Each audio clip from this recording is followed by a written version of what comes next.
One of the biggest features ever added to Hockey Ultimate Team is coming in NHL 24. EA announced via Twitter that NHL 24 will have a cross-platform market for players on the same console generation. Ever since the latest generation of consoles has been introduced to the world, NHL has suffered significantly because of the separation that it created. Going from 2 consoles to essentially 4 put a massive strain on a smaller player base compared to some of the other major sports titles. Something that hit a tipping point in NHL 23, whereby essentially March, if you were on an Xbox console, there were record lows in terms of total cards on the auction house. It wasn't much better on PlayStation. However, PlayStation definitely received a bump due to the majority of European players playing on the PlayStation console. Now, some more details about the cross-platform marketplace. While you will be able to buy, sell, and trade between Xbox and PlayStation players, it does not appear that it will be cross-gen. So players that are on PS4 and Xbox One, you'll have your own separate combined market, and PlayStation 5 and Xbox Series X,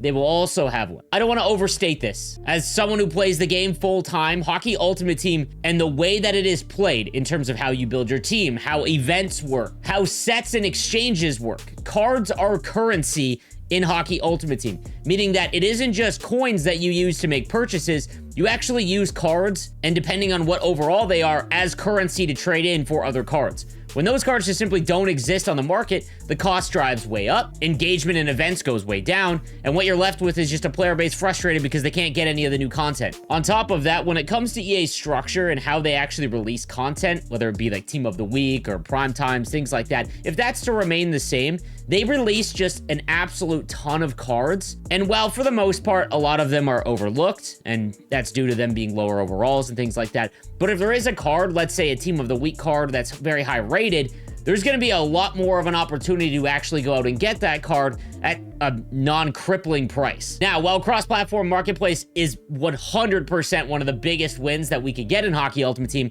we're still unfortunately going to still have 4 separate leaderboards. So for Hut Champs and all of the other modes where you go against somebody in terms of a ranking like Rivals and Squad Battles, those will still remain individual. One can only hope that next year we see a combination and then things really open up in terms of being able to compete online and just the player base being unified as a whole. Expanding a little bit also on crossplay for NHL 24, in Hockey Ultimate Team, they introduced about midway through the year a pin system where if you wanted to play a friend or someone of the opposite console, you could do so via pin system. It looks like that is also confirmed to be the same method that they will be using in NHL 24. However, it doesn't look like you're able to play the other generation of consoles using the pin system. So again, it's almost separate from old gen and new gen in every way possible, but you are able to go PlayStation to Xbox. EA has done and said all of the right things. I think that we still need to be cautiously optimistic. I've said this in all my other prior videos. NHL 23 was abysmal. However, it seemed to introduce some of the pivotal things that could really change the franchise, like